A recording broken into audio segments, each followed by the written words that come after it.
over to James Wood and Dr. Payne. What's going on, everybody? Hello. Welcome to the Masculinity and Wellness Seminar for Men. And it is my pleasure to follow the Beyonce concert. Do me a favor. I know you guys are all hyped and excited about hearing Beyonce's voice, but bring it down. It's just going to be us fellas here. Beyonce won't be here today. So sorry to disappoint. But I do want to shout out to Jorge De Leon as well as Nathan De Jesus for all the effort and the work they put into this, and as well as Bianca and the whole RCHF for doing the work to make this thing come true. So I am just honored to be anywhere, even in the same Zoom, the same vicinity as Dr. Pedro Payne himself. And tonight we are going to be sharing the mic, sharing the stage, and giving you some information on mental health, all right? And especially mental health for you as men. This is Zoom land, so I'm going to pull up some slides. I'm going to pull up and share my screen with you all. Anything that you see on my screen cannot be used against me in the court of law, so I want y'all to remember that at all times. While you do that, James, let me just express our gratitude for you for being willing and hosting this conference. Like Nathan said, it's the second annual. It is an honor and a privilege to be a co-presenter with you. And we look forward to it. We look forward to, like Nathan said, we look forward to be able to discuss and engage in dialogue that maybe typically men are a little shy about. But like Nathan said, this is a safe space here for all of us. So thank you for your leadership, and we look forward to your presentation. All right, man, I'm excited. You bring up the point of this all tonight of creating a safe space. And I remember one of the first times I experienced what I thought was being in a safe space was my prom night. Now, as fellas, we all know if we've been there on prom night and stuff like that, we already had the lie ready for after. We're going to talk about all the things that we did or didn't do, whatever, during prom night. So I had my lie and everything ready for me. This was high school, way back in the day, like way back in the day. I went to Centennial High School of Corona. That's all the information I can give you, but it was prom night. I'm suited and booted. I might have had a cane and some white shoes or something on that night. My prom date was gorgeous. I can't share her name either, but everything was going great. I had my prom date. She was doing her thing. I had another girl never mind. It was a great evening. All right, and for some reason, they allowed us as 17 and 18-year-olds to have a hotel after prom night. We didn't go to Disneyland or anything like that. We decided to go to a hotel. It was like in Orange County or something like that. So we make it out there to Orange County. We get a hotel, and of course, it's 17 and 18-year-olds. So what do? People are drinking, smoking, going crazy, doing all the things that teenagers do at that time. I'm ready to jump in all the fun as well. I had a friend named John. He was one of those guys that you're friends with him, but sometimes you feel like you're just friends with him out of pity. Out of like, all right, it's just John. He's kind of weird. He's kind of off or whatever like that. But John comes in the room, boom, bust in, kicked in the door. I'm sitting on the bed about to get in the party mode. Yo, man, they don't understand me. They don't feel me. Nobody know who about me. Nobody know how real I am. Nobody know what's going on with me. This is this, that. John, chill out. No, you don't understand, man. You don't understand. I don't care. I've been drinking. I don't care. Nobody understand. John, dude, it's prom night. Chill out. You don't understand me, man. Nobody understand me. Nobody feel me. I'm going to kill myself. Whoa. Whole night just shifted after that. John just started breaking down in tears. Still trying to drink alcohol at the same time as he ran the story how nobody understood him, how nobody respected him as a man, how he wasn't sure where he was going to go his next year after our senior year, but he knew wherever he was going to go, he was going to get some respect, even if that meant taking his own life that night. I'm 17 years old. I had no idea what was going on with myself, let alone my friend John. Only thing I can think to do was just sit on the bed and watch him as the alcohol took over and made him go to sleep. So yeah, I stayed up all night during my prom night. I stayed up all night watching John to make sure he didn't commit suicide. And that was my first exposure to men's mental health and how much our identity and our masculinity contributes to our health and our mentality, and how it impacts the people that we love, our friends, our community, and our family. So this seminar tonight is for a couple of men.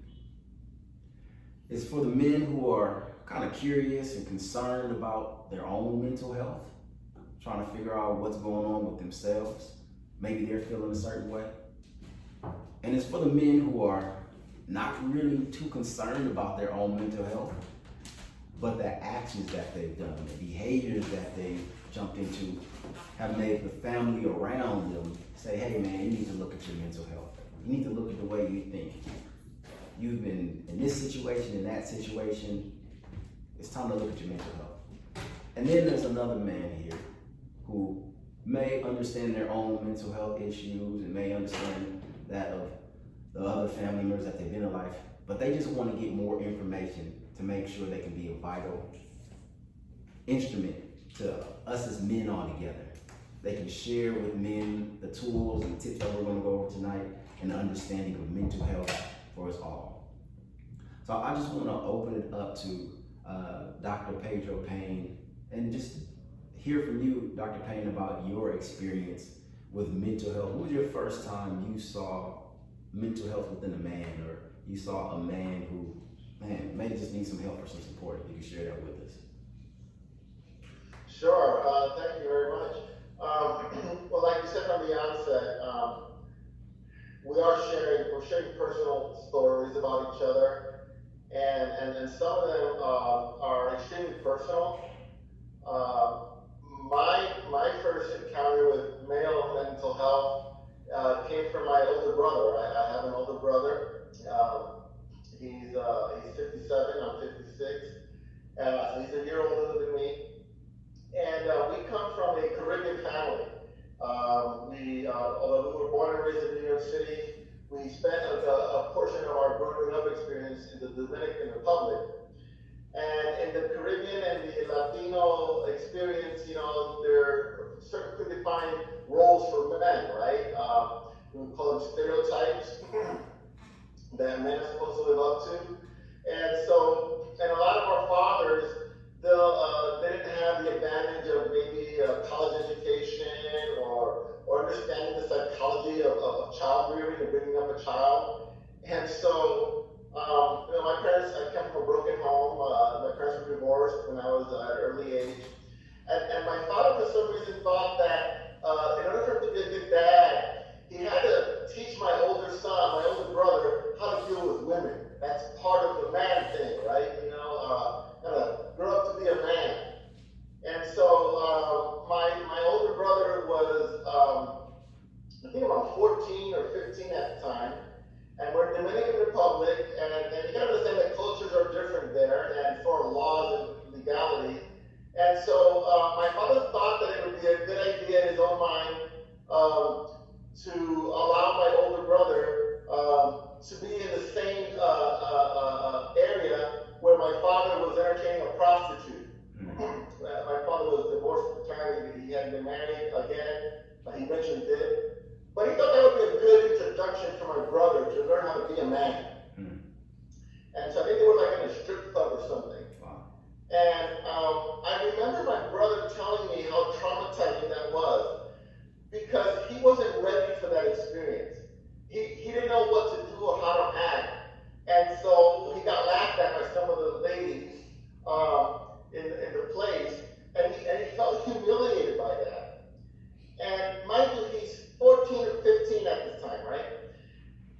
I recently took a vacation with my brother and a pair of other brothers that we grew up with, and guess what story came out? He said, Peter, they call me Peter back then. He said, Peter, remember when I told you that Dad took me to that strip club? So I'll never forget that. And that was the worst experience in my life. Wow. And it's with me till this day. Until this day, my brother carries this insecurity about his masculinity, because at the age of 15, he didn't know how to act in front of women in a sexual way. Again, I'm sharing something deeply personal here, And I don't want you to think ill of my father. He since passed away. Rest in peace. But in his mind, he thought that he was doing the right thing. Right. But little did he know the trauma that was going to cause my brother at the age of 57, just repeating that story. Mm-hmm. And not a lot of men would repeat that story. Not a lot of men would own up to that kind of thing. Because the first thing we like to do is we like to brag about our experiences with women and how good we are with women and how many women we played with. But a lot of us have trauma associated with women. Right. And sexual relations with women. And we never talk about it because it's embarrassing and shameful. And it was at that time when he spoke to me about that story, was my first time that I realized that yes, this was a mental health issue. I didn't identify it as a mental health issue, but I knew it was something to do with his mind. Right. And I knew that it affected mine deeply. That's what I knew at the time. That's it. Thank you for sharing that. It is important. Just like you said, at the time when I experienced my friend talking about committing suicide, I didn't have the terminology to talk about trauma. I didn't have the terminology to talk about anything psychological or mental, anything like that. It was just, there's something wrong here. What do I do? What can I do? And what I'm experiencing right now is stressful for me. So as men, being able to have a place to talk about it can even help save our lives. Statistics are out there. Men are 6 times more likely to commit suicide than women. And a lot of that is because we don't have a place, we don't have the vocabulary, we don't have a way to share the stressors of the traumatic episodes that we experience. I mean, we buy life insurance, we buy things to keep ourselves safe physically, but we really don't even have the time or the ability to think about protecting ourselves mentally. So, and I thank you so much for sharing that, Dr. Payne. But once again, let me remind you all, this is a safe place with real stories. I think Dr. Payne fibbed a little bit because he said he was 56, and there's no way that man is 56. So we're telling honest stories in here, all right? Except for Mr. Payne, Dr. Payne, excuse me. All right, so do me a favor. I want y'all to share just a little bit with me. Y'all don't have to go deep, it is what it is. In the chat, I want you to drop the person that you looked up to as a young man, as a boy. It could be a family member. It could be somebody from radio, somebody from TV. It could be somebody from the neighborhood. You could just put your uncle, you could put John down the street, the guy who worked on the car, you could put Hulk Hogan, whatever. Just drop the person, drop the name of whoever, or the name, but it could be a friend, a family member, you could put that, you could put their whole name, whatever, in the chat. I just want to know who was it influencing you as a child? Because as we talked about, those influences there. My mom, okay. There we go, big brother. Yeah, it's real. Because it's important. Our mental health is shaped by those, mom, pop, sister. Cool, thank you so much. It's important. As we share our past, our earlier influences are there and shape who we are mentally as well. And I just always want to bring it up. If you do not have anyone that you look up to now as an adult, there's always Dr. Payne that you can look up to. He is an amazing gentleman there. Cool. So I see a lot of my dad, I see a lot of uncle, I even see a lot of women in there, sisters, moms, aunts. So it's important to have that understanding of who we look up to and share with those people. And as we become men and as we get older and have more experiences, it starts to shape our mental health even more. So we know, if you don't know, most of our brains are still developing as men at the age of 25. All right, women, their brains, they're fully developed at about 18. Men, we lag behind, we do stupid stuff and our brain isn't all the way kicked in yet. And I remember at about the age 25, 30, for me, I was experiencing what I thought was my greatest life. I had graduated from school. I just got a new car. I got the dream job that I wanted. I went to school for this job. I got the degrees. I was serving the community. I was working as a community mental health therapist. So I was going into homes. I was working with the kids. I was working with the people on probation. I was working with the moms, the dads. I was doing all this amazing work. I walked around with a cape on my back. I felt like I was super therapist doing my thing. And my whole life I felt pretty good about myself, but eventually I started to get a little bit down. Like hearing all these stories and being exposed to so many other people going through rough times, I started to feel a little bit down. And I didn't have the feeling for it, I had the words for it. I went to school, but I started to feel a little bit depressed. And my depression led me to anxiety. And my anxiety and my depression affected the way I performed with the families that I loved and I cared for. So I'm a therapist, I'm a young therapist, thinking I'm saving the world, and all of a sudden, I'm the one that's stressed out. I'm the one that's burnt out. And I felt like, as a therapist and as a young man, there was no one I could really talk about what was going on. I mean, I was the person that was supposed to be there saving all the other people. So I had no opportunity to share, I thought, really what was going on. And I ended up quitting my job. I ended up walking away from my dream job. I ended up letting it go just because I felt like, oh, this is too much. I didn't know what to do. I didn't know how to handle it. And it was an opportunity, I know now, for me to grow and to learn, but at that time, I did not have the tools and the tips, the information to really manage the stress and manage my own mental distress that I was in with the anxiety, with the depression. It just wasn't there for me at that time.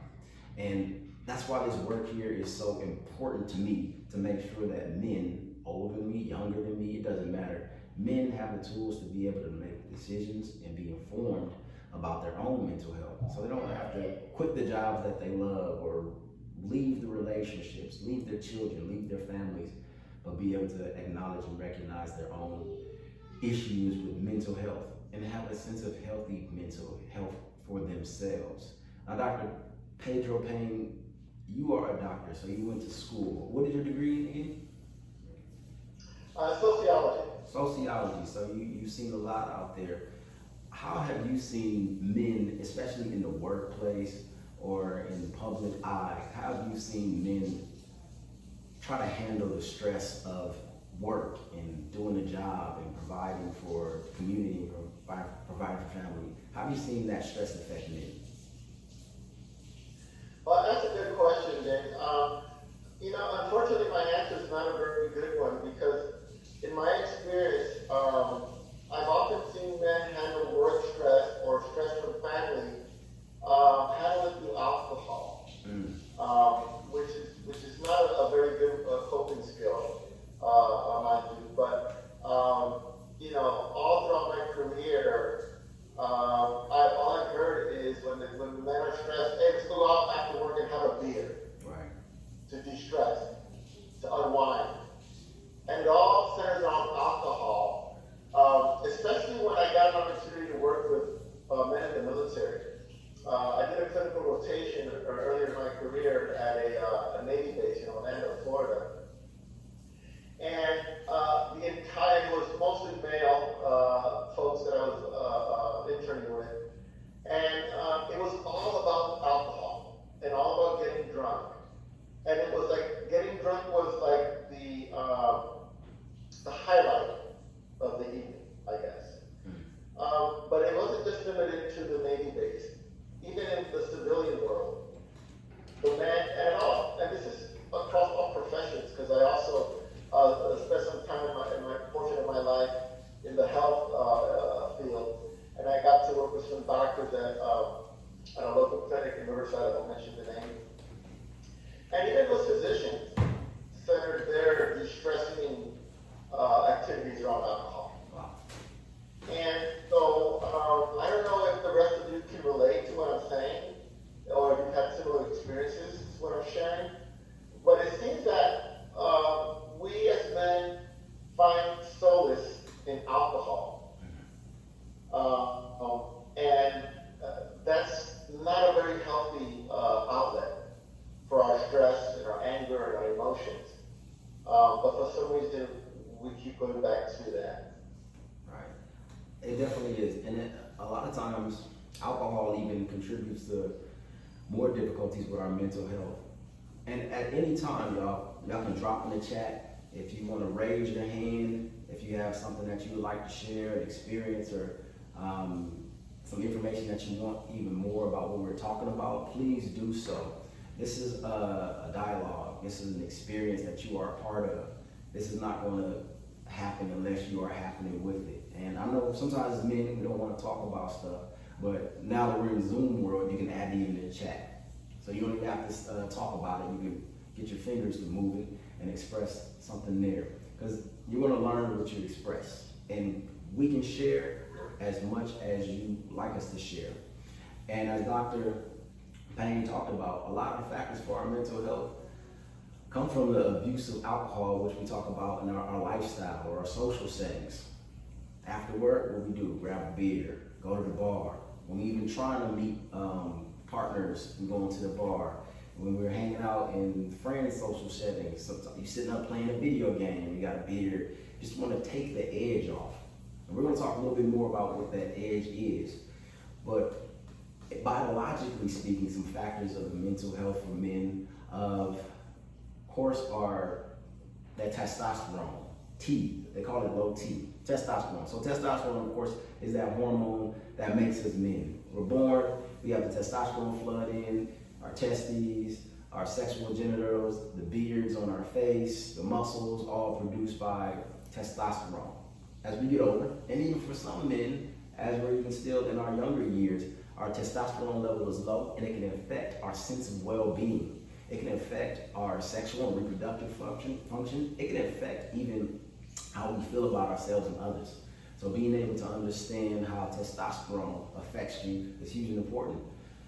Also with the biological, just the structures in your brain. Sometimes our brains are formed and structured in a way where it doesn't function well within the society. Our language areas in our brain, our cognitive areas in our brain, our speech areas in our brain, our memories areas in our brains. Sometimes we can have some disabilities within our own brain, and it's just nothing that we did or didn't do. We were just born with our brain not firing the same way as others, as well as the synapses. All right, so when you got a brain, and you got brains sending messages within your brain. I want to tell my left brain, the right brain something different. I send this information through different chemicals. The chemicals land in the bay, they land in the carport or whatever for my brain. And sometimes those chemicals don't mix right. Sometimes those chemicals don't get to where they're supposed to go. And that comes with different structures, and our neurotransmitters are not firing the right way. We just can't get it. We just are not present, and we're having some issues. And those are just things that we can take care of when we acknowledge them. And then we also have the issues of chronic diseases like Alzheimer's, Lou Gehrig's disease. These diseases start to affect our mental health. And over 56% of people with mental health and substance abuse issues are men, and social conditioning and trauma contribute to that. All right, we talked about some trauma, things that we experienced when we were a child. We talked about how alcohol contributes to our mental health issues. All right, so alcohol is a fermented grain. Alcohol is a poison. When you add that poison to your brain, it's going to have some effects. And more even than the poison that does to your brain, it acts as a pseudo coping mechanism, meaning it just takes away what you're feeling in that moment, even though you haven't taken away the direct problem. So being able to jump into how alcohol is detrimental to our mental health can help us understand possibly some of those people, those men in our lives who abused alcohol previously. So I got a question for you. All right, we heard the term before about crazy. All right, what are some things that drive you crazy? We'll talk a little bit more about the term crazy, but do me a favor. Go ahead and drop in the chat. One, if traffic drives you crazy. I mean, if you really get mad, if you feel like you've done something very stupid in traffic, I know I have plenty of times, and it just feels like it drives you crazy. Go ahead and drop one in the chat. Your kids drive you crazy? I know we love them. They're our babies. They're amazing. But do your kids drive you crazy? Also, how about you? Oh, I'm not even sharing my screen. I'm sorry. Let me share my screen with you. If it'll allow me to. It's not allowing me to. Your spouse, does your spouse ever drive you crazy? Drop a 4 in the chat. Are you all able to see my screen? No.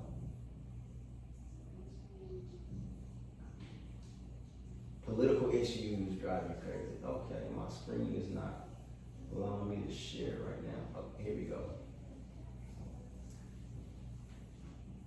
All right, here we go. Drop a one. James, I just wanted to, while you're pulling up your screen, okay, we can see your screen now. I just wanted to piggyback to the comments that you just made about the testosterone. You know, and I appreciate you're joking about my age and not looking my age, but I mean, the reality is that that's my age. And the reality that goes along with that age is that as men get older, our T level drops. Mm-hmm.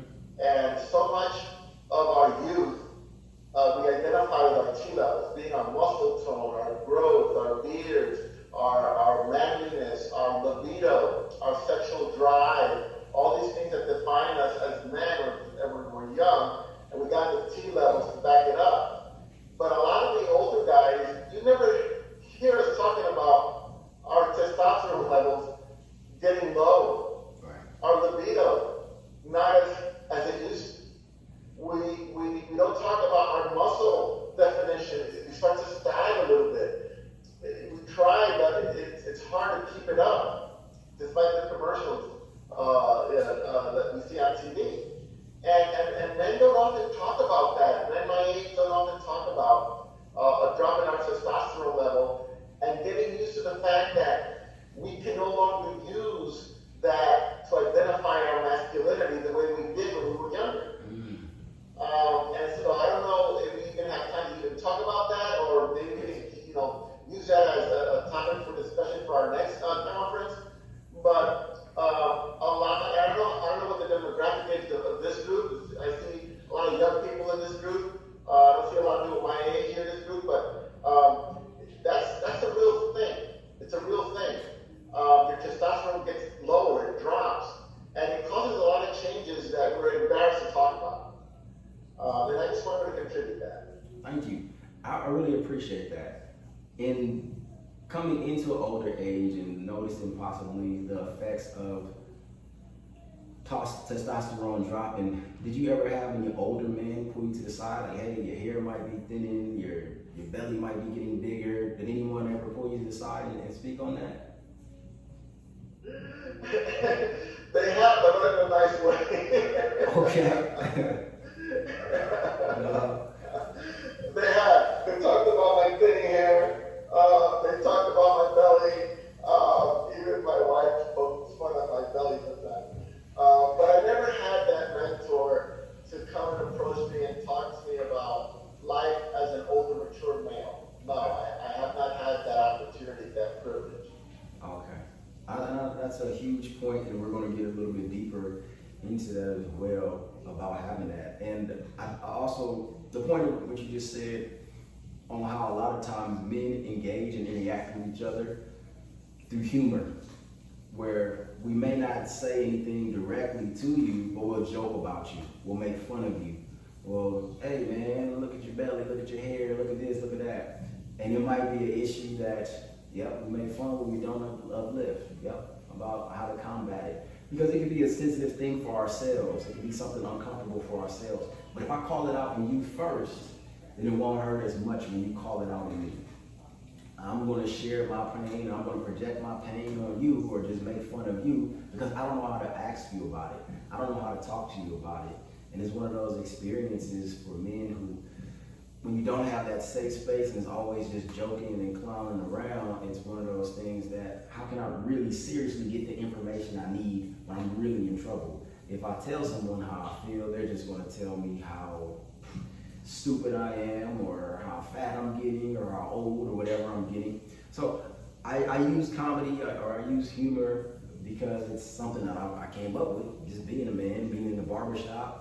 You see, I haven't been in the barbershop in a long time, but we cracking on each other, we joking on each other, talking about your mama, talking about this, talking about that. But there's a whole lot of more information in that humor and those jokes in there. So I really thank you for being as transparent about that and talking about that and sharing as we get older as men.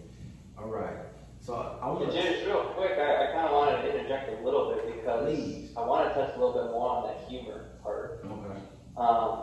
Because, I don't know if y'all noticed this, for those of you who were here at the beginning, we had a little intro video right there with a lot of stereotypical masculine pictures. A lot of them were some old school ones, right, and some newer ones in terms of how we project and identify masculinity as, from being physically strong to the activities that we involve ourselves in.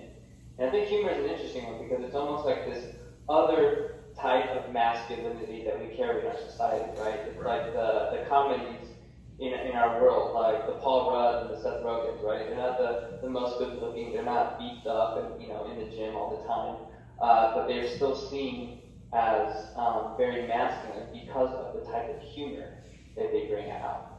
And I agree with you there, right? Like even with some of my closest friends, right? It's in our habits to just constantly poke and make fun at each other throughout our time together. And that's how we relate, right? Like that's how some circles relate, and to the point where we don't necessarily feel attacked because we know these people and we know that this is how we relate with each other, to a point where we can even have fun in that way, but it's at the same time tells you a lot about just how ingrained it is. And I thought that was a very interesting point, that humor, even though humor can be a very powerful tool for many great things, it's a disguise. It's a very big disguise. It definitely is. You made me think about a story. All right, I'm probably about 23, 24 at the time, I can't remember, and I went to college with one of my best friends, and of course I knew him, I met him at 17, and then at about 23, 24, he comes out and tells me he's gay. Whoa, all right, what happened to all those years before where we were, doing non-gay stuff and all that kind of stuff? I was just blown away. I didn't know what to do. I was like, what's going on? Are you the same person? Can we play basketball still? Can I, whatever. Just not knowing, being ignorant. And the only thing I could think to do was I bought him a Barbra Streisand CD and took him to the strip club. Because I felt like, I don't know how to communicate anything to you, but if I buy you this Barbra Streisand CD and take you to the strip club, we can at least laugh at it and have a good time, and then we can continue to build on our relationship and keep going. So even as men having those strong boundaries within masculinity and sexuality and stuff, being able to laugh, to open those bridges and have a dialogue and conversation, have humor, can be a bridge or it can be a barrier. If we don't get past the jokes, if we only leave it at the funny, if we don't move past the ha-ha, and we stuck, we don't get the healing. So us using the tools that we have, the humor and everything, to continue to move and build on our healing and get the information that we have. So I was glad he laughed when I gave him the CD and we went to the strip club, and we figured it out after that. But as men, we just trying to figure it out. And so the more tools and things that we have, the more it's available for us to continue growing. And I definitely, him feeling like he was safe enough to tell me about his sexuality just made me feel like hey man, I'm the best.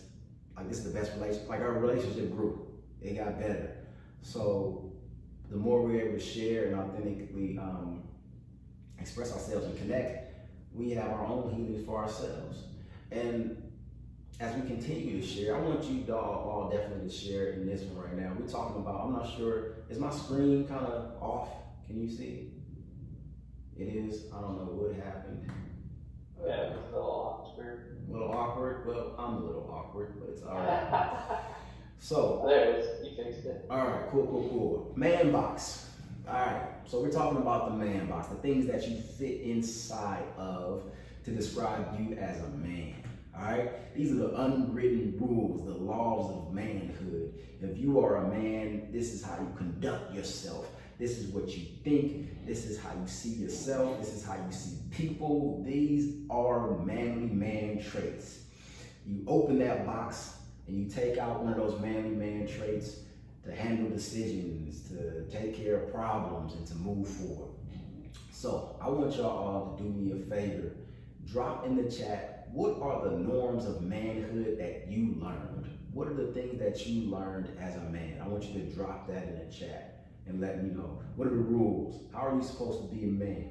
That you learn by osmosis, by just staring and looking at your dad, by things on TV or whatever. Drop those in the chat as I tell you this story real quickly. Made me think of. All right. I'm 13, 12, 11 years old. Sitting on the bench with Jennifer.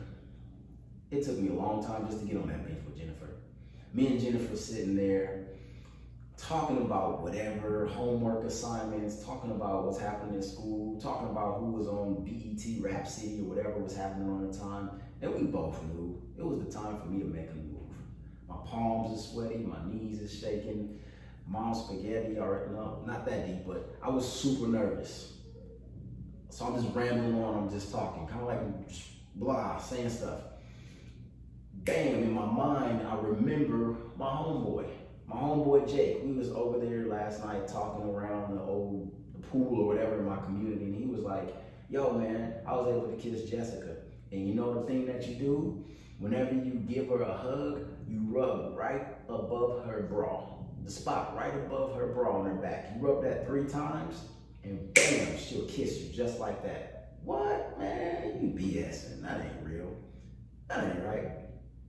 But all I can think of what he said. If I rub her bra, the spot right above it 3 times, and Jessica's gonna kiss me. Now, my dad didn't tell me anything about kissing girls. I didn't see really exactly how to kiss girls. This is my first experience. I didn't know. So what comes to my mind? Jake's story about rubbing the back 3 times. So I grabbed Jessica. I grab her close, pull her close, and I rub her back 1, 2, and then she pulls back, looks me in the eyes, and gives me my first kiss, my best kiss, still to this day. And now, cemented in my mind, every time I give a woman a hug, I'm rubbing that back 3 times as a kid. It's not real, it's not true, but that's something that I learned. That's something that another guy told me that became law, that I put in my man box. This is how you behave, this is how you get what you want, this is how you handle being a man. Tough situation like kissing a girl. Now, we've all been conditioned in that way. We've heard stories, we've heard things, and that's how we become men. So let me see what y'all put in the chat. What are the norms of being a man for you? All right, I'm gonna scroll up. Dr. Payne, do you mind reading these, please? You can read them clearly for me. Sure. Yeah, let me go ahead and start from the beginning. It says, you have to be strong, you can't cry, that we are leaders of the house. A man is supposed to financially provide for his family. Learned that from Dad. Be strong and be about to protect your family. Supposed to fix stuff. You're a man. Self-sufficiency. You can do and handle anything. You're a man. Be strong. Pay the bills. Be able. A man is the main provider. Gotta have game. You're a man. You gotta have game. Don't let people punk you. You need to defend your family. And a provider, a fixer, a leader, a defender, a protector. Physical fighting is part of being a man. Learned that from my childhood friends growing up. Someone put, I use the Bible as my guide to manhood. And then the last one I see on my screen here is, if you fight a guy, just kill him, and you won't have to worry about him coming back for revenge. Wow. This is a safe space, right? Oh, this is just kidding. No, I've heard that. I've heard that. Thank you so much, Dr. Payne. Does anyone want to expand more on the answer that they put in there? Anyone who put a message in there want to come off of mute and just talk about where they learned that from, what that means to them? Anybody want to expand anymore? Mr. Reed, Mr. JaVale. Anybody want to expand on that? Got somebody? Abraham? Yeah, I'll expand on it a little bit. Can you hear me? Yes, sir. All right. So, yeah, my father he was a mechanic, and he used to fix stuff. That was just his thing, you know. He got cars, he built shelves. He actually built a house right before I was born. Wow. And, yeah, he just, you know, that was one of the things he did. He was doing with his hands and fixing stuff. So, when it came to mopeds and go-karts and all that stuff, I had it because he'd go to auction, he would run down, and he'd fix it at the house. So that was his thing back then. Okay. Now, Adriel Bratton? Yes. Yeah, you got it right. Thank you so much. I appreciate you sharing, Mr. Bratton. Now, are you handy? Are you able to build stuff? Man, not as like I used to. I was like you used to. So, yeah, you know, I think this is where mental health probably came into, because he was in earlier parts of my life, and he just kind of ghosted us after, you know, about junior high, and just kind of left us around here. So, you know, parts of that probably just stick with me. I don't really fix things. I don't really show my kids how to do that stuff. I know how to do it, but I just don't do it. So I'm working to manage it and trying to, you know, use my mind a little bit more than anything and keep a job. That was another thing too, is he never kept a job, so I was trying to make sure I get myself a job and you know, just trying to work my way up. Wow, thank you for sharing, man. So, you feel like you saw your dad build stuff, be handy, very well with his hands, and then you said he ghosted you, meaning he just left. He just abandoned the family.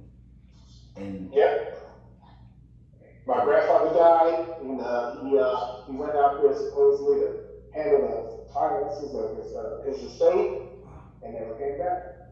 Wow. And how old were you then? Man, about 12, 13. Man. And so at 12, 13 especially, man, that's a crucial age. You mind just letting me know how you handled that? Like, what was your reaction to all that, man?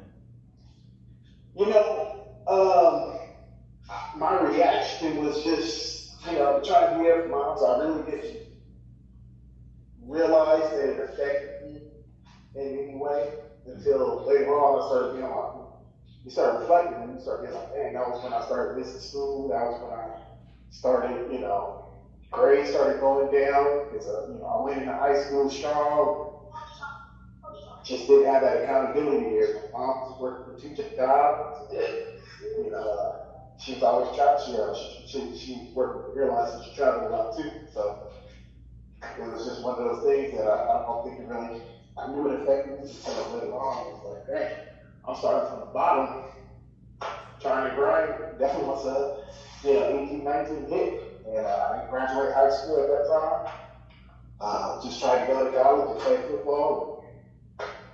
You know, I was backpedaling a little bit, trying to move forward. Right.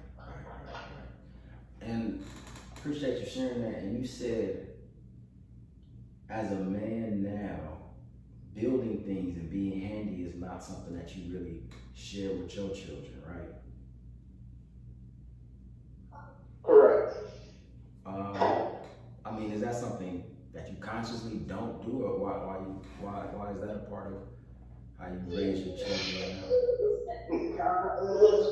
No, I think like it might be just kind of laziness. I might just be getting older. It might say, you know, D levels start to drop. I don't know, you know. I just affected with getting that stuff done. And I know I should. I know I'm, you know, part of me is like, yeah, you want to, but, you know, just don't do it. Just like exercise, just don't do it. You know, I never thought I'd be the person that never exercised. So, I don't know. Once I got to working full time and overtime, trying to take care of the family. Mm-hmm. You know, I always said I would never leave my kids the way he did. And, you know, he was crazy. You know, he fixed stuff and he worked on cars and bought them all crazy. He didn't really complete tasks. Mm-hmm. And also, on top of not completing tasks, like I said, he wasn't really working, so he never really worked. My mom always was the one carrying the household. Okay. So. Appreciate you sharing, man. Thank you. I think I just. Oh, go ahead. No, I was just gonna say, I think that just affected me as far as, you know, in my adulthood. Like once my son was born, I went to work and I just kind of felt like I was working long hours, long days trying to make it happen. And like I said, I was backpedaling, I had to go back to school, finish it, get the degree and all that stuff. I was doing that for kids. Kind of just backpedaled halfway through my life. Yeah. Thank you for sharing that, man. And I want to really appreciate it for stepping up and being brave and just sharing your experience like that. That's real stuff. That's real. And I want to open it up again to anyone else who dropped in the chat. I see some people put defend your family. We got man is provider. These different things. If anyone else wanted to share, Mr. Reed, I see you bobbing your head. Anyone else? In all that, I agree with most of you guys. The guys that said, the man, the number one thing is to provide and protect his family. Whatever is in his realm, of the things that he has. We're supposed to take care of, what God gives us. We have a responsibility to take care of that. And it starts with our family. Manhood starts. Man has a family, or even if he doesn't, with his, brothers and sisters, his household, it's to protect them and provide for them. That's the start. The manhood. It starts there. The man doesn't do that. If he doesn't take care of his own, it's he's going to have a rough life, very rough life. Right. And my heart goes out to Israel. I've seen men abandon their family, man. It's, being a man ain't easy, man. It's tough, and it's only getting tougher. I feel for you young guys. When I was coming up, I tell my son, I say, man, when I was coming up, it was hard, but it ain't hard like it is now.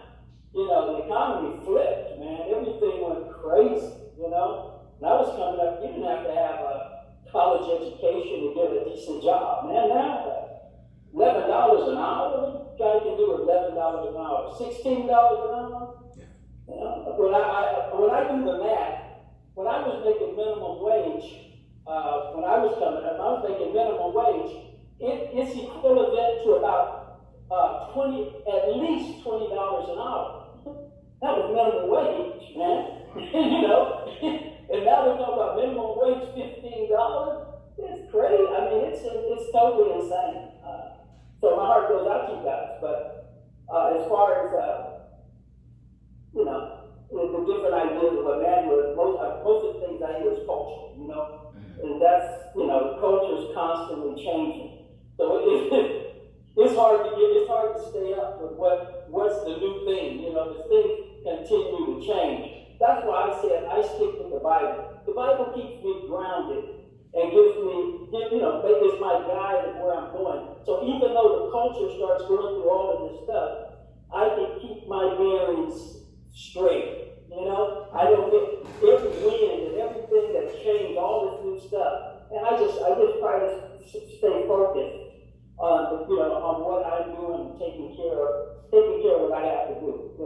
You guys know what I'm talking about. All this political stuff that just went on the last, the last 5 years or so. It's been so crazy. And it was easy to get knocked off track if you didn't have your bearings straight, man. Right. It's enough to drive you crazy. I appreciate you sharing. It doesn't. You gotta have something that you can ground yourself in. Right. Some people, I can say I'm a Christian. Some people ground themselves in Islam or whatever they're involved in. You gotta find something to keep them going straight, where they don't just let the culture continually drive you crazy, man. Just making all of these excess demands upon you as to what manhood is. What somebody else is defining what manhood is. Nobody can find manhood for you, That's real. That's, no. Thank you so much. I appreciate you sharing. I love the different aspects from different age groups and different experiences and different cultures. Yes, being a part of a man is having an identity that aligns with your culture, aligns with how you feel about yourself, how you see yourself, and how you can provide for your family, provide for yourself. And thank you again, Mr. Reed and Mr. Adrian, for sharing. and how much your father and his masculinity had an effect on yours, which is having an effect on your children. And we got a hand. I see Ben Reed. How you doing, Ben Reed? Hey, I'm doing good, Mr. Woods. Thank you very much. That was my pops that just spoke, so I'm Ben Reed Jr. Hey, I just wanted real quick to just congratulate you, Mr. James Woods, because I'm one of your followers. I've been supporting the Million Man meditation that you've been putting on for the last couple of years, and it's just all about men's mental health. It was incredible to go to your first one. I'm looking forward to the next one that you're going to have, but I just wanted to take this time to personally congratulate you. Thank you for what you're doing in the community. Appreciate you, brother, and we are watching you, man, and we're proud of you. Thank you so much. I appreciate you. Ben Jr., I got some questions about mental health for you, though, man. As a younger generation, you've seen some different changes. I'm sure your dad has created a foundation for you, and I think a man on here with a father figure that can even be on this call is something huge and important. So I would love to hear, what is a strong mental health and masculinity for you, man? What does that sound like for you? I mean, well, you guys all got a chance to hear my father. That's where I came from. I'm definitely my father's son. So I'm one of the lucky men. I didn't get a chance to see what some people would describe as their perfect father.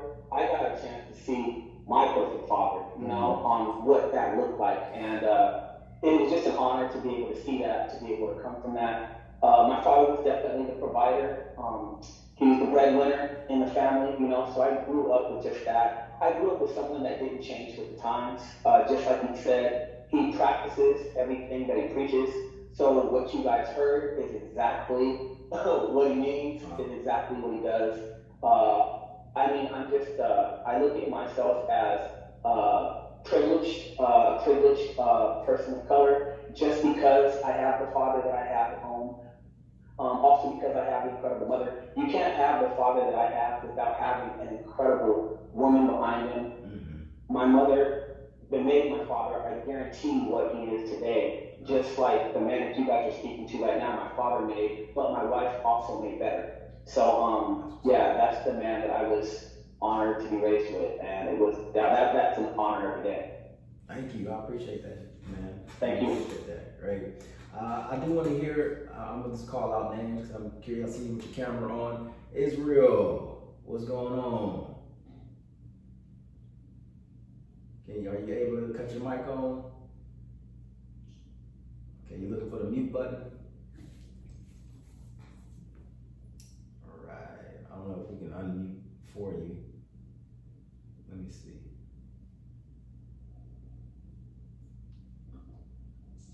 Is that working? Okay, we'll give Israel a second to unmute. And then Sterling, what's going on? How you doing?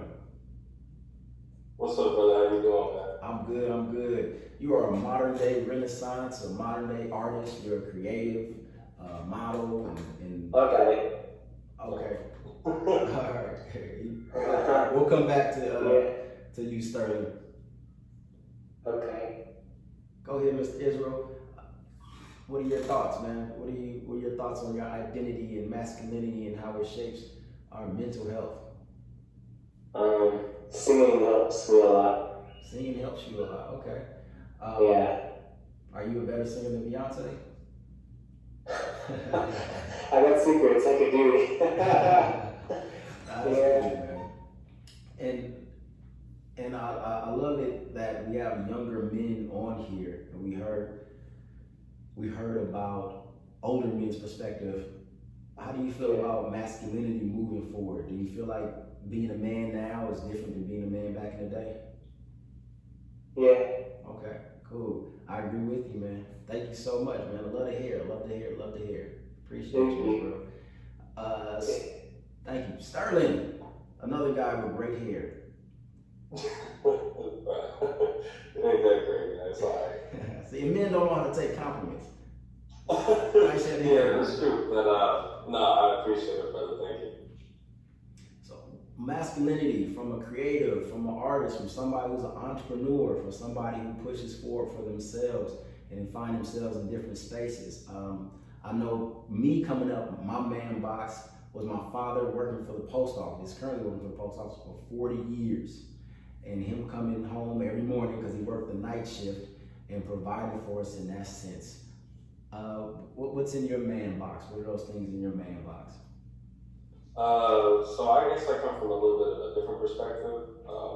I think it was Adrian that I had talked a little bit earlier. Mm-hmm. My dad kind of bulked out when I was 12 years old. So we talk about having my dad was a provider. My mom was a stay-at-home mom. She didn't have to work. My dad, bringing in 6 pigs, ended up cheating on my mom's and then kind of left. So, in my man box, it's a lot of things that, my mom contributed to. So watching her struggle, with 3 kids, putting us all through private school while my dad was kind of, doing whatever. Did he have to pay child support? Yeah, but outside of that, he didn't really play his role as a father, which made it kind of tough, right? Because I'm trying to figure out all these different things growing up, like how a man should be. And so I had to gravitate to men in my life, whether it was a teacher, whether it was an uncle, sometimes coaches. I had to stick to those people to take bits and pieces of what I should be like, right? Because I didn't have my dad. I couldn't go to my dad or call him up on the phone and be like, yo, I got this question, I got this problem, can you help me out? So, I would say now for me, in my man box, growing up, it was always you can't talk about this. Your dad did this, you gotta forgive me for that. So it's always putting off my emotions or my feelings. They were always displaced as if, you just gotta get over it. You gotta be hard, you're a man. So what's your dad left? Get up, But I realize now, thank God I got to the point to where I've been able to discuss that and really talk about, how that affected me. So I guess the biggest thing in my man box is being able to release feelings. Talk about your feelings, talk about your emotions, talk about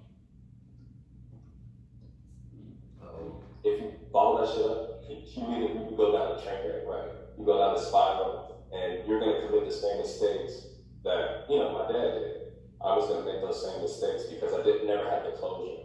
So my man box, one of the things is always expressing yourself, translating that and putting it into the things that you love and things that you care about, to cope. Because ultimately that moves you forward and brings you to, more peace. It gives you more peace, more calmness in your life. And it makes you a better man. Let's be real, it does. So. Thank you, man. You said a couple of F words. You said feelings, which a lot of men, we ain't fooling with the feelings. And you said moving forward, which I really appreciate. Us moving forward as masculine men and being able to have that. I missed the hand. I'm sorry, brother JaVale. What is if you could turn your mic on real quick for us, brother JaVale?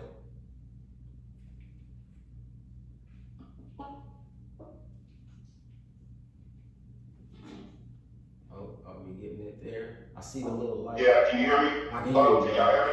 Yes, sir. Can y'all hear me? Yes, sir. We can hear you. Hear you now. Okay, cool. I was just gonna give a little different perspective. I heard 2 people speak about being raised in a household where their father left and how that affected them and what they chose to use to define masculinity and how they were gonna be a man. I came from a different perspective. My father was at home. My mom was at home. I was there with my brother. My family was there. My parents are still married. But I was still influenced by my environment and what my father was doing and what my uncle was doing. Seeing my uncle die at 3, and I should have been probably dead with him, changed me. Living in a neighborhood of gangbanging changed me. Living in an environment where my parents were growing up in the 80s and partying and hanging out, and his way of solving most things was through violence. So that shaped me what I thought to be a man, how to handle stuff, or the way to have an attitude, how to deal with things was, be that strong, tough guy, be the guy to take care of business per se, or deal with it with force. So a lot of things that I had to reteach myself as an adult to realize that's not the way to deal with things, but it definitely has influenced what I believe to be a man and how I judge other people. Because I think that's the norm when I have to realize that's actually not the norm. So sometimes having a parent in the house is a good thing, sometimes it's not. It's just all about that influence or that guidance that they're giving you. It's going to affect you one way or another. So just a different perspective. So I know some of y'all probably think, I wish my pops had stuck around, and I'm blessed that my pops did stick around because he did teach me some good things. Like, he was definitely a provider. He worked his ass off. Shit, his whole life he went to work, and I do the same thing. I provide for my kids. But at the same time, he was the first to shoot somebody. I literally seen my pop shoot people. Wow. I've seen some crazy shit, so you get both. But just a little different perspective. I mean, I was, like I said, my parents are still around. My pops is a changed man now that he's old and retired, but I've seen some stuff that made me the person that I am. So, yeah, still working on that. Appreciate that, man. I think that's powerful that you said you had to reteach yourself. You had to, in essence, step up out of that man box.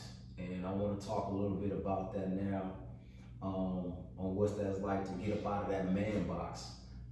Because we put things in there based on the experiences that we have, the experiences that we've seen. And that shapes, as you just said, JaVale, it shapes who we are, who we come to be. And some of us stay within the box. Some of us stay there. Some of us don't crawl up out of the box, jump, push, whatever out of the box. And it's important to understand we have a choice. We have a choice to get out of the box and make a change for ourselves.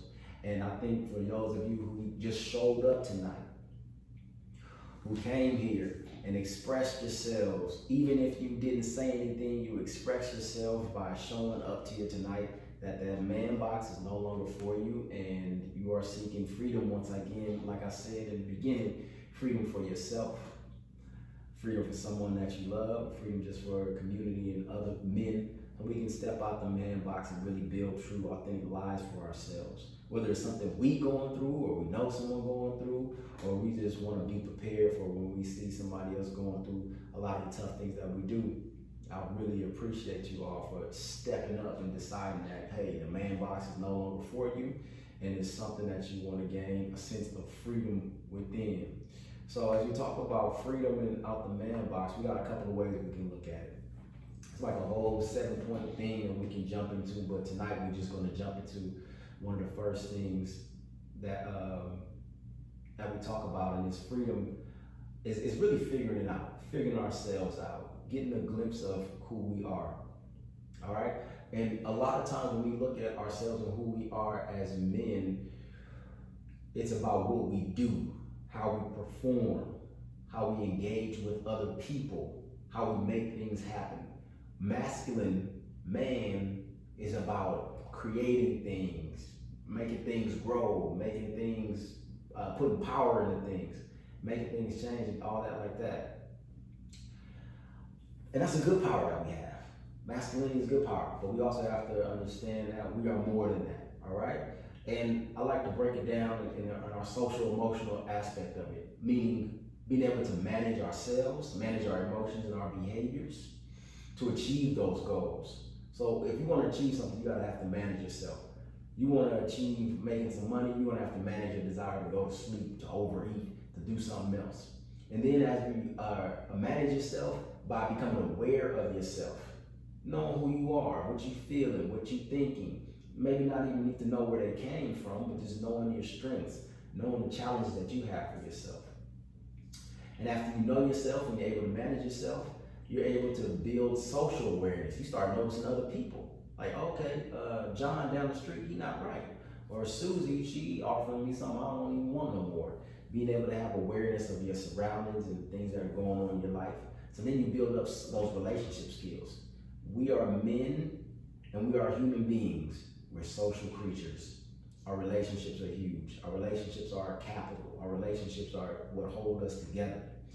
And so as we have a better understanding of ourselves, how to manage ourselves, how to be aware of the world around us, and how to improve those relationship skills, we start to make more decisions, better decisions on our lives. decisions to step outside of the man box and create the life that we want for ourselves. I want to give you some tips for this one about figuring it out, the first step in the freedom model.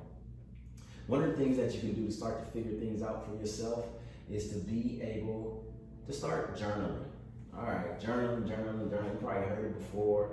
You probably heard it, somebody made fun of you like it's a diary or something like that. But being able to journal, as in writing down your thoughts, writing down what you're feeling, what you're going through, so you start to build up your own Google search of yourself.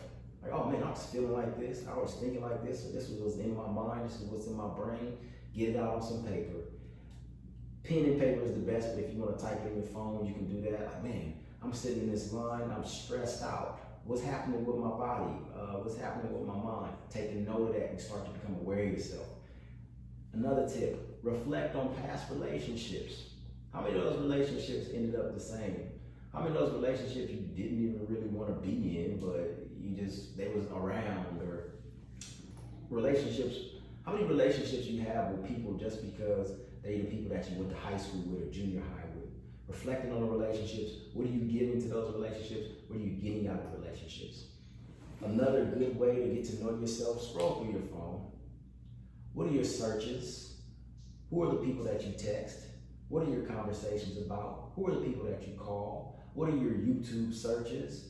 How much time do you spend on Facebook? What are you looking at? Get to know yourself. Get to know your trigger points. Get to know how your brain thinks, how you feel. The more awareness that you have of yourself, you got clues right there in front of you, the more you can become aware of how you can make more responsible decisions. All right, and I want to give you some real quick tips. We're almost getting there. So the R in our freedom model that we're talking about is really just doing the research on how you can get the support that you need. All about support. There's therapy, there's social work, psychology, psychiatry, counseling, coaching, mentoring. They're all different things that help you with your mental health. Therapy, just like a physical therapist, is someone that's helping you go through something, helping you get a grasp, a better idea of it. Social worker, they have the whole micro and macro. How's the community and the world affecting you? Psychology, how is your brain and your way of thinking affecting the way you see things? I'm going through this fast. Hopefully we can provide this later, this information, but I want to give you these tips and tools before we run out of time. I want to give an opportunity for you to get the survey and answer some questions as well. Psychiatry. Psychiatrist is all about medication and working with the mind in that way. Counseling. You go through a counselor when you or maybe even someone else are trying to get through something. I'm trying to get through this. I need job counseling. I need school counseling. I need counseling for my anger. And then we have coaching. Just like a coach on the football field. I want you to achieve something. So I'm going to coach you to becoming your best self possible. And mentoring. A lot of us talked about the mentors that we had, male, female, family, non-family. These are the people that guide us through the journey of our lives. Being able to recognize these people in our lives. And a quick tip, therapy is your choice. You can choose the time, you can choose the person, you can choose the location, you can choose what you tell them, what you don't tell them. The more you pour into that choice, the more healing and opportunity for you to grow there. But it is your choice. You don't have to go to some shrink in Beverly Hills like Prince. You can go to somebody that you feel comfortable. Maybe they look like you. Maybe they represent a culture like you. Take your time. You can go to psychologytoday.com and check out a therapist for you to help you move through that. Everybody needs therapy because this world is crazy and it's getting crazier. And we all need somebody that doesn't have an opinion, that doesn't have a past history of you just to talk about and get it out with. All right, really quickly, I want you to get this. BMW. I know most of y'all got BMWs on this call, but I'm going to give you one of the most important BMWs you can ever have. The most powerful BMW. Breathing, movement, meditation equals wellness. We're all breathing right now. We're all moving right now.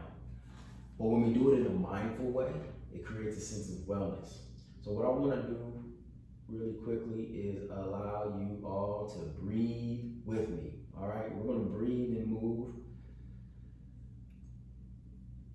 as we jump into this. Thank y'all so much for rocking with me. Hey, I got the full scene right here. Y'all made me put on some pants today. All right. Welcome to my house. Welcome to my home. we're gonna get into some breathing techniques. All right, everybody in here is breathing. We breathed before, but we're gonna do a breathing that helps us to calm down, refocus, relax, take ourselves out of that man box, that unconscious thinking that I'm just doing what I saw, I'm just making it up as I go along. And we're gonna come right to our gut, right to our belly, right to our heart, and breathe into that truth and knowledge that is already in us as men. As men, we built and ready to take on the challenges that we are facing in this world, and sometimes we just need a breath to kick that in. So please, if you can, everybody do me a favor and stand up. If you're not in your car, stand up. If you're in your car, maybe you want to park and come to the side of the road and stand up, but we sit down too much. We men, we're supposed to move, get the blood flowing. We're gonna stand up, good. And we're gonna take a deep belly breath. What that means is, as we breathe in through the nostrils, we're gonna fill our belly with fresh oxygen, engaging the diaphragm, engaging the ribs, engaging the lungs. Navel's pooched out, meaning our body is full of oxygen, meaning we can do some things, we can achieve some things, we can make things happen for ourselves. So we're gonna do 3 deep belly breaths, where we breathe in through the nose, and then we breathe out of the nose. I'll tell you why we breathe out of the nose in a second, but let's breathe through this first. Stand up nice and tall, get that good posture, let your shoulders relax.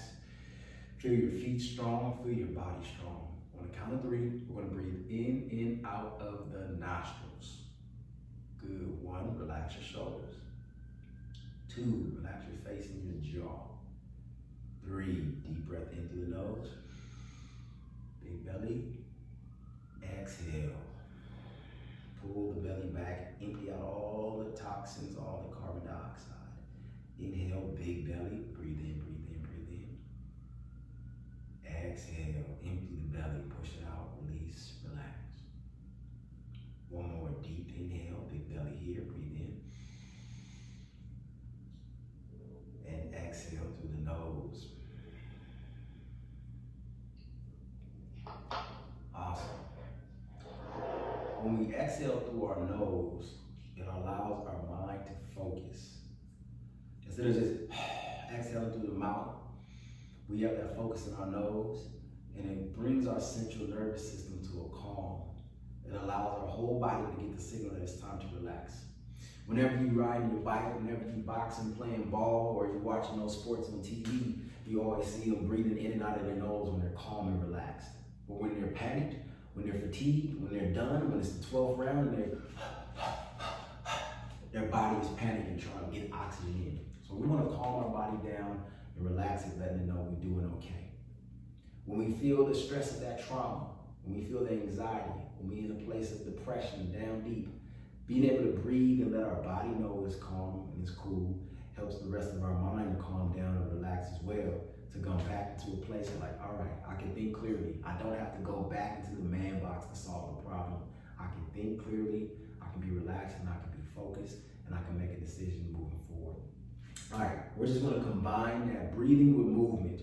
As men, we store a lot of stress in our shoulders, tightness and tension right here, from being on computers all day, on the phone, from being on the steering wheel, from lifting stuff, from putting kids on our shoulders, whatever we're doing. So we're gonna give ourselves a little personal massage, breathing in and out of our nose as we move those shoulders. So let's inhale, bring those shoulders up, roll up, squeeze up, stretch up, and then exhale, roll the shoulders back and down. Ugh. Let's do that 2 more times. Inhale, shoulders roll up, squeeze up. I'm bringing my shoulders forward for the stretch of my back, and then roll my shoulders up and back. Chest comes open, relaxing the tension and anxiety there. 1 more time. Big shoulder roll here. Inhale, breathe in, move with the breath.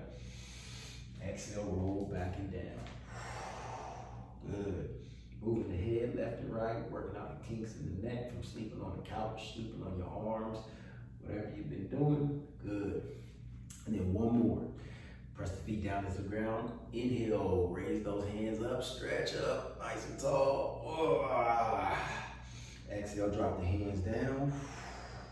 2 more times. Inhale, I'm gonna bring my hands up, lean back, stretch back, open up. Ooh, that feels good. Exhale, dropping the hands down. Last one. Inhale, breathe in. Let's bring those hands up as high as we can. Palms reach up, stretch up. Come to your tippy toes. Get the full body stretch here. Reach up, stretch up. Breathe in and exhale, relax, release, letting go. This self-awareness comes in. I want you to check in with yourself. You feel the blood rush. You feel calm. You feel cool. You feel collected. You feel relaxed. Whatever you're feeling right now, you have the opportunity to give that to yourself at any time. You don't have to reach into a box. You don't have to reach out for another man's opinion or somebody else. That's already in you. Breathing, moving, helping to relax and calm down and release. A quick, brief meditation. And this meditation is just really checking in with the body. You can stand, you can sit, whatever works for you. You're just going to close your eyes, relax your shoulders, soften the body, breathe deep in and out of the belly. Checking in with your body, scanning the entire body, looking for any place that's tense, that's tight, and release it and relax it by breathing into it. So let's lift those toes and then relax them. Relax your ankles, your calves. Relax the shins, the knees, the thighs. Soften the belly. Let the chest be relaxed, the collars. The shoulders fall away from the ears. Feel your lower back loosen and your upper back relax. That calm relaxation moves to the back of your neck, the back of your skull, and relaxing your jaw, letting it slightly hang as the roof of the mouth relaxes from the tongue. Your nose, your lips, your eyes, your forehead, all relaxed on your face. Checking in with the body. Let's take a deep breath here. Breathe in. And exhale, relax and release. Woo. Woo. Now I know as busy men, you have no time to achieve the things that you want to achieve. So I want to give you those quick little techniques to jump in, breathe in, and allow your body to relax and release. You can do that anytime. Anytime your kids, your spouse, or you just getting on your own nerves, be able to breathe and relax and release. All right? So, I know we have a survey. I know before we do a Q&A, if we have time, do we have time for a Q&A for a couple of questions before we get out of here, or we got to do a chat and get out of here? No, we have more than yeah, go ahead. If anybody has any questions that they want to ask either James or Dr. Payne, just want to bring a question up to the group, you're more than welcome to. Cool. All right. Okay, so if y'all have any questions or comments, you can raise your hand. Well, James, I do have one comment, a quick comment, a question for you. James, would you say that mental health really encompasses everything that potentially affects our mood, our thought process, and and how we think? Is it not more than just someone's crazy or someone's psychotic, which is the traditional stereotypical way in which we think of mental health? But isn't it really everything that goes through our mental process that has the potential to affect behavior is a mental health issue? 100%. And I apologize, we kind of skipped over that part. But your mental health is your life force. Your mental health is how you see yourself, how you see the world around you. Your mental health is the difference between you getting up and going to work and you staying in and watching YouTube videos all day, or old Tyson fights or something like that. Your mental health is what helps you function as a person. And I think one of the things that are important when we're talking about masculinity is sometimes a lot of the rules of masculinity have separated us from our healthy mental health, meaning just the way we feel about ourselves and the way we connect to ourselves is broken down, broken apart. But yes, your mental health is how you see yourself, how you see others, and how you function in the world. So as I talked about it a little bit, it's being aware of yourself, your identity. Do you like yourself? do you like who you are and who you are becoming? Because that has an effect on your behaviors. If you don't like yourself, you're not going to do nice things to yourself. You're not going to do things to yourself that are going to help you and benefit you. Do you like the person you become? Do you have some things in your life that cause you pain, cause you hurt? And then it's just, am I able to get up and do the things and function in society in a way that is stable for me, is in a way that helps me function in society? So yes, mental health is something that we all have and we all experience, just like physical health. I said earlier, we have our physical health, we have our mental health. And the more we contribute to the mental health of ourselves, the more we can contribute to how we feel about ourselves and how we function in the world in our life. Great question. Great question. Thank you.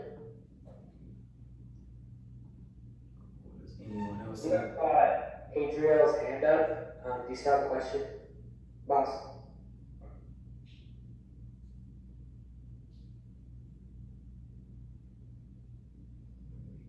It wasn't a question. I was just gonna make a statement, just because, being a man is definitely got mental toes, and I understand a lot of what my father went through back then. That's why I always respect, even though he dusted us and he rolled out when it was hard. I respect what he did for me, and I also understand, the struggles that he had to go through mentally. Like I said, he wasn't the one that he wasn't working, and I went on for years. Like I don't even think I remember him ever working technically, but I understand the things that he went through, and even with that, when I just talk about fathers, it don't matter at any age. I always just tell men, be a man in your kid's life, be a man in the youth life, just because we need that figure, we need the words of encouragement, no matter how good or bad, it's still positive. It's still just, it helps to motivate them, it helps to get in here. And I just want to make that statement just because, it's never too late. Because I know it's a lot of men out here that always think it's too late for them to go back and to try. It's never too late. And just wanted to throw that out there. If you ever talk to some men, it's never too late to go out there and raise your kids or talk to them and make it behind them. Powerful. Thank you. And because I know I'd appreciate it if he called me sometime. I don't even know if the man's still alive. That's real. Thank you for sharing that, man. It is. We are always still our Father's sons, no matter how old we are, no matter how much we achieve, no matter how much we gather. If you just curious on how you got there, Brother Adriel. How did you get to the point where you were able to say, I understand about my father? You sound like you don't have communication with him, but how did you get to that point where you're able to understand him as a man? Oh, man, I had kids. I was the one who was working, and, I was under stress, and, just going through it, and just having a lot of pressure upon you, under you. Like I said, I did used to fix things, and when I realized that, fixing things wasn't always going to bring in the money, it's like, you gotta do what you gotta do to make some money. I had a whole household on my shoulders for a while, and still trying to make stuff happen, and trying to be that provider for the family. And, it's just, man, life. Like I said, I was always backpedaling, so I've always been that person that was in the entry-level jobs and can't get, I'm still trying to climb the corporate ladder and I can't get around, or whatever the case is, and it's, something I still fight with. Trying to make money, trying to live out poverty, get out of poverty. Okay. Appreciate that, man. And as men and as fathers and husbands and providers, do y'all feel like you have to put yourself to the side for the family, for the kids, for the community? Do you feel like you have to put yourself? Okay. What is? Yeah. Dr. Pedro Payne, you're a father and a husband? I'm actually just a husband. Okay. I haven't been promoted to father yet. But even with that, as being a leader in the community and a husband, and for those of you out there who are fathers, husbands, leaders, and everything, is that a conscious decision that you have to make to say, I have to put myself to the back for the improvement or the betterment of my family and my people? How do you get to that decision? I mean, because as a kid, I just grew up thinking me. How do you get to the decision of thinking about other people? Well, I know personally for me, James, I think that Bennett Reed captured it somewhat when he mentioned using the Bible as his model. I have a Christian background, and one of the things that I take away from when I read the Bible is also that this is not about me; it's about serving those that Christ died for. And so sometimes I do find myself sacrificing my wants and my desires for the good of, the community or my job or the people that I have been put in charge of to lead. I always try to lead by example. I like the model of servant leader. So I always like to roll up my sleeve and work and do the things that I'm asking my folks to do. I like to do it so they can see that I'm not just saying do this, but that I'm willing to do it because that's what Jesus did when he was here on earth. I don't know how successful I've been at that. I don't know how good I just try. And I find myself oftentimes putting my team members, my colleagues in front of me and what I want. And I'm not complaining. I'm not saying it's bad. But I just find myself, to answer your question, I do find myself oftentimes putting others ahead of my own needs. Thank you. And I dropped it in the chat. Thank you so much. I dropped it in the chat. There's a link to that says that yoga dude link is for beginner yoga, but if you drop it, if you click on that link, I can send you the information about the slides. I can send you the slides because I saw that you guys were asking for the slides. So click on that first link, and I can send you the information for the slides. I think we have to. I'm being told to remind you that we have that post survey, and that our event, I guess, was scheduled for no past 7:30. Yes. So I guess I'm having to be the messenger. I'm sorry. To let you know about promoting the post survey again before we lose addition. Okay. Yes, please click on the post survey. I think Nathaniel, there we go. Yep, the post survey, it should be in there. Please let us know. Apologize for going over time. I appreciate you all for being there. I appreciate you all for sharing yourselves as men and opening up in this forum digitally in front of one handsome guy in glasses and then a weird guy with long hair talking about mental health and stuff. So I appreciate y'all as men. And in the word, in yoga practice, we always close out with the word namaste. And the word namaste really means the real in me recognizes the real in you, the love, the peace, the joy, the healing, the growth. It's in me, and I see it in you as well. So, as always, feel free to feel free. And namaste. Thank you all so much. Have a beautiful evening. Thank you so much, Dr. Payne and Nathan and Jorge. Yes, we want to give you both of y'all, James and Dr. Payne, thank you so much for taking the time to give us some resources, to give us some tools. Fellas who were a part of this tonight, thank y'all for being open.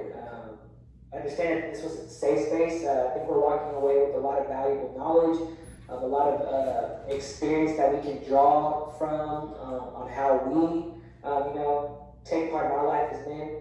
So we're very thankful that we were able to have this time. We're looking forward to future events.